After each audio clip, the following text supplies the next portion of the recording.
आज मेरा घर टूटा है, कल तेरा घमंड टूटेगा। ये वक्त का पहिया है, याद रखना। महाराष्ट्र में सरकार का आतंक और अत्याचार दिन ब दिन बढ़ते ही जा रहे हैं।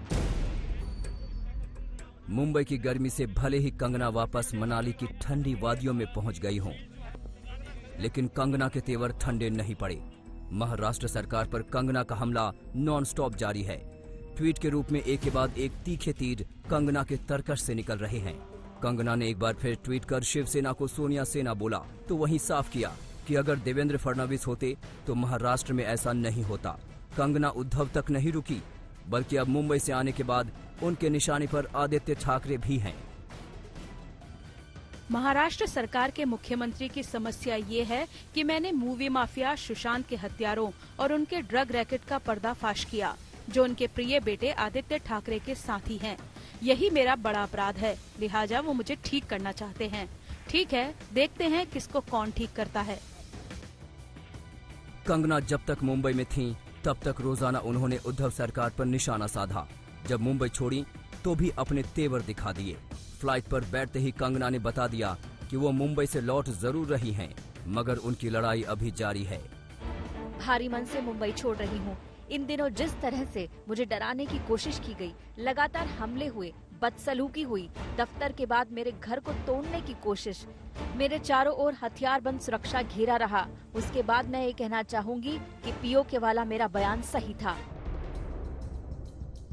मुंबई की तुलना पीओके से करने पर शिवसेना फिर भड़क उठी।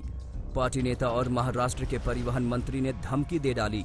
साथ ही यहाँ तक कह दिया कि कंगना तो सिर्फ डायलॉग डिलीवरी कर रही हैं, असल में स्क्रिप्ट तो कोई और लिख रहा है। जिस मुंबई को वो अगर पाक ऑक्यूपाइड कश्मीर कह रही है, तो इस पाक ऑक्यूपाइड कश्मीर में रहना कि नहीं रहना, इसका निर्णय वो मुंबई कर लेंगे। पर्सनैलिटी डुअल पर्सनैलिटी है, तो वो क्या बोल सकती है क्या नहीं बोल सकती है, उसको जिस तरह का स्क्रिप्ट, वो तो एक्टर है, स्क्रिप्ट के सिवा बोलेगी नहीं, तो जिस तरह का स्क्रिप्ट उसको दिया जाता है उस तरह का वो बोलती है।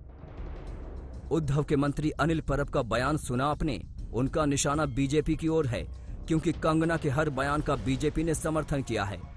पूर्व मुख्यमंत्री देवेंद्र फडणवीस हों या फिर पार्टी का कोई दूसरा नेता, लगातार कंगना को बीजेपी का समर्थन मिला है। हिमाचल की बीजेपी सरकार ने कंगना को अपने राज्य की बेटी बताकर उद्धव सरकार के एक्शन पर पलटवार किया।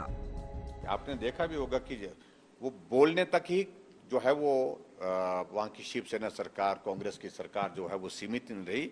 उन्हें आगे बढ़ करके भी कंगना को जिस तरह से प्रताड़ित किया जा सकता था, परेशान किया जा सकता था, उनके ऊपर मामले दर्ज करने की बातें, उनका घर तोड़ने की बातें, ऐसी बहुत सारी चीजों को लेकर के, ताकि वो एक बहुत बड़े तनाव के इस दौर में जो है वो इस परिस्थिति को इसका सामना न कर सके।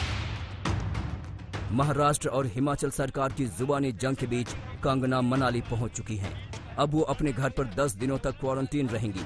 कोविड-19 प्रोटोकॉल के हिसाब से कंगना के घर पर आशा वर्कर्स की तैनाती की गई है। प्रशासन 7वें दिन उनका कोरोना टेस्ट कराएगा।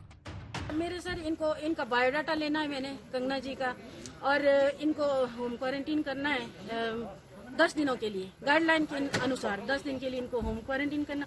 इसके बीच में इनको किसी से मिलना जुलना कुछ नहीं है, मतलब अपने रूम पे ही रहना, अलग रूम में अलग सब कुछ व्यवस्था होगी।